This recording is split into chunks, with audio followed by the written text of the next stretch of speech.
ಸನ್ಮಾನ್ಯ ಕರ್ನಾಟಕದ ಕೃಷಿ ಇಲಾಖೆಯ ಮುಖ್ಯ ಕಾರ್ಯದರ್ಶಿಗಳು ಯೋಜನಾ ವ್ಯವಸ್ಥಾಪಕರಿಗೆ ಒಂದು ಆದೇಶ ಹೊರಡಿಸ್ತಾರೆ. ಹೆಂಗೆ ಆದೇಶ ಹೊರಡಿಸ್ತಾರಪ್ಪ ಅಂದ್ರೆ, ರೈತರು ಇವತ್ತು ಬೆಳೆ ವಿಮೆ ತುಂಬಲಿಕ್ಕೆ ಎಷ್ಟು ತೊಂದರೆ ಅನುಭವಿಸ್ತಾರೆ ಅನ್ನೋದು ಅದನ್ನು ಎದನ್ನು ವಿಚಾರ ಮಾಡೋದಿಲ್ಲ. ಬೆಳೆ ವಿಮೆಗೆ ಏನೊಂದು ಸರ್ಕಾರಕ್ಕೆ ಲಾಭ ಮಾಡಕ್ಕೆ ಇದನ್ನು ಆದೇಶ ಹೊರಡಿಸ್ಯಾರ ಅನ್ನೋದು ಗೊತ್ತಾಗೋದಿಲ್ಲ, ಅಥವಾ ಕಂಪ್ನಿಯವ್ರಿಗೆ ಲಾಭ ಮಾಡಕ್ಕೆ ಆದೇಶ ಹೊರಡಿಸ್ಯಾರ ಅನ್ನೋದು ಗೊತ್ತಾಗೋದಿಲ್ಲ. ಯಾಕಂದ್ರೆ ಇವತ್ತು ಒಬ್ಬ ರೈತರ ಬೆಳೆ ವಿಮೆ ತುಂಬಬೇಕಾದ್ರೆ ಸಾಲಿದ್ರೆ ಬ್ಯಾಂಕ್ನಾಗ ಹೋಗಿ ತುಂಬಬೇಕು.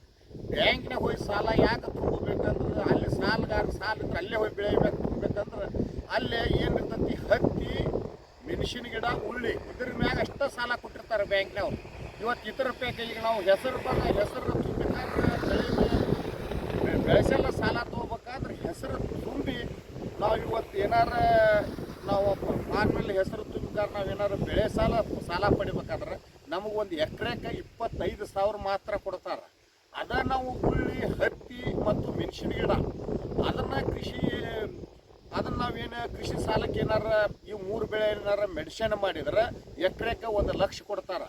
ಆದ್ರೆ ಪ್ರತಿಯೊಬ್ಬ ರೈತರದು ಬ್ಯಾಂಕ್ನಾಗ ನಾವು ತುಂಬಬೇಕಾದ್ರೆ ಮೆಣಸಿನ ಗಿಡ ಅಂತಾರ ತುಂಬಬೇಕು, ಉಳ್ಳಿ ಅಂತಾರ ತುಂಬಬೇಕು, ಹತ್ತಿ ಅಂತಾರ ತುಂಬಬೇಕು. ಈ 3 ಪೀಕ್ ಬಿಟ್ಟು ಬ್ಯಾಂಕ್ನಲ್ಲಿ ನಮಗೆ ಬೆಳೆ ವಿಮೆ ಕಟ್ಟಕ್ಕೆ ಸಾಧ್ಯ ಇಲ್ಲ. ಮಾನ್ಯ ಕೃಷಿ ಮುಖ್ಯ ಕಾರ್ಯದರ್ಶಿಗಳೇ, ನೀವು IAS ಕಲ್ತಿರ್ಬೋದು, ನಿಜವಾದ ಸಂಗತಿ ಬಂದು ಒಂದಿಟ್ಟು ಜ್ಞಾನ ಇಟ್ಕೊಂಡು ಸ್ಥಳೀಯವಾಗಿ ಏನು ಪ್ರಾಬ್ಲಮ್ ಐತೆ ಅದನ್ನು ವಿಚಾರ ಮಾಡಿರಿ. ಆದ್ರೆ ನಾವು ಆ 3 ಪೀಕ್ ತುಂಬಿದ್ರೆ ಅಷ್ಟೇ ನಮ್ಮ ಬೆಳೆ ವಿಮೆ ಸಕ್ಸಸ್ ಆಗತ್ತಿ, ಇಲ್ಲವಾದ್ರೆ ಆಗೋದಿಲ್ಲ. ಆದ್ರೆ ಆ 3 ಪೀಕಿಗೆ ನಾವು ತುಂಬಕ್ಕೆ ಹೋದ್ರೆ ಹೊಲ್ಲಾಗಿ GPS ಮಾಡೋದ್ರಲ್ಲಿಂದ ಇವತ್ತು ನಾ ಇದನ್ನ ಹೆಸರು ಹಾಕೇನಿ. ಇದನ್ನ ಹೆಸರು ಹಾಕ್ಯಾವಂದ್ರೆ ಇದ್ರಾಗ ಬ್ಯಾಂಕ್ನಾಗ ಸಾಲ ತಕ್ಕೊಂಡಿದ್ದು ನಾವು ಹತ್ತಿ ಅಂತ ತಕ್ಕೊಂಡೇವಿ.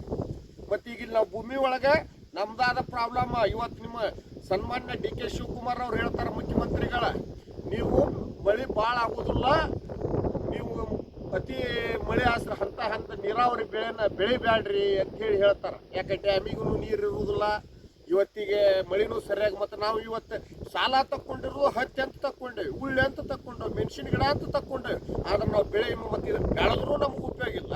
ಮತ್ತು ಇದನ್ನು ಲಾಸ್ ತುಂಬವ್ರು ಯಾರು? ಆಮ್ಯಾಗ ಇಲ್ಲಿವರೆಗೆ ಸನ್ಮಾನ್ಯ ಕೃಷಿ ಮುಖ್ಯ ಕಾರ್ಯದರ್ಶಿಗಳು ಇವತ್ತು ನೀವು ಧ್ಯಾನ ಇಟ್ಕೊಂಡು ವಿಚಾರ ಮಾಡಿರಿ. ಇವತ್ತು ಯಾಕೆ ನಿಮಗೆ ಇಷ್ಟು ಧ್ಯಾನ ಇಟ್ಕೊಂಡು ನೋಡ್ತೀರಿಲ್ಲ? ಕರ್ನಾಟಕ ರಾಜ್ಯದ ಒಳಗೆ ಎಷ್ಟು ಜಿಲ್ಲೆ ಒಳಗೆ ಎಷ್ಟು ತಾಲೂಕಿಗೆ ಎಷ್ಟು ಗ್ರಾಮಕ್ಕೆ ಬೆಳೆ ವಿಮೆ ಬಂದಂತಂದು ಶೇಕಡಾವಾರು ಲೆಕ್ಕ ತೆಗಿರಿ. ಅದರಲ್ಲೇ ಬಾಯಿಲೆ ನಗು ಹಂಗಿಲ್ಲ, ಅದಕ್ಕೆ ಇನ್ನೊಂದ್ರಲ್ಲೇ ನಗಬೇಕಾಕತಿ. ಅಂದ್ರೆ ಬೆಳೆ ವಿಮಾ ಕಂಪ್ನಿಗಳಿಗೂ ನೀವು ಇವತ್ತಿಗೆ ಲಾಭ ಮಾಡಕ್ಕೆ ಅನುಕೂಲ ಐತಿ ಅಲ್ಲ. ಇವತ್ತು ಒಬ್ಬ ಸಣ್ಣ ನೌಕರಿದಾರನ ಹಿಡ್ಕೊಂಡು ದೊಡ್ಡ ನೌಕರಿದಾರ ಮಟ್ಟನು ಬೆಳೆ ವಿಮಾ ಕಂಪನಿ ಒಳಗೆ ಲಾಭ ಮಾಡ್ಕೊತ ಬಂದಾರ. ರೈತರಿಗೆ ಬೆಳೆ ವಿಮಾ ಕಂಪನಿಲಿದ್ದ ಲಾಭ ಆಗಿಲ್ಲ.